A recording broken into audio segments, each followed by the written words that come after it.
Nós somos invitados da fração de PPA para vir para tocando de Rijkswet de Hoffa. A fração de PPA informa-nos que a lei mesmo encerra, então que vamos pôr benefício da lei e parte é nadel da lei. E que não proposição também tocando de lei. Me começar com o benefício, com o qual vamos pôr o governo me está trazendo para adiante, com o interesse de que o tenho paga back na Holanda está baixa. Então o interesse é mais baixo, botem mais placa para invertir a hora que a placa em vez de vai pagar na interesse alto. Ok?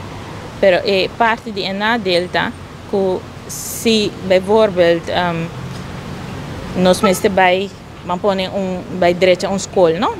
Edifício, nós não podemos tomar a decisão em massa. Nós temos que Holanda, bij Rijksministeraat, bij Tweede Kamer, aan de WACSI, kunnen we doen ons com nós mesmos placa, para nós pôr direito a edifício, escola, of se por exemplo bem aumento de salários, se nós de docente, sempre nós temos que punta Holanda, se nada dona nós para esse.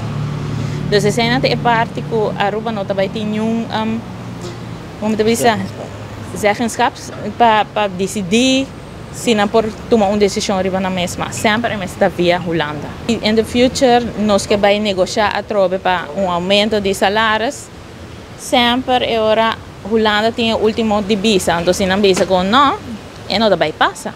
Così, segundo a informação que nós recebemos de fração de PPA e de fração de MEP, nós sentindo que nós vai back do passado, para me custar essa parte. Então, Holanda está decidindo a placa que nós generar.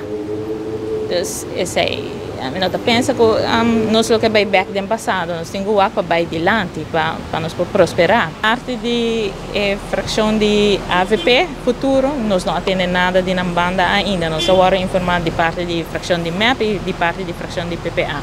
Então, nós desejamos também para nós escutar um pensamento tocando de Rijkswet. Então, esse também nos está faltando a informação de nós também. Então, nós desejamos também para por cima na mesa com nós escutar um ponto de vista também tocando de Rijkswet. E o povo em geral também desejamos isso.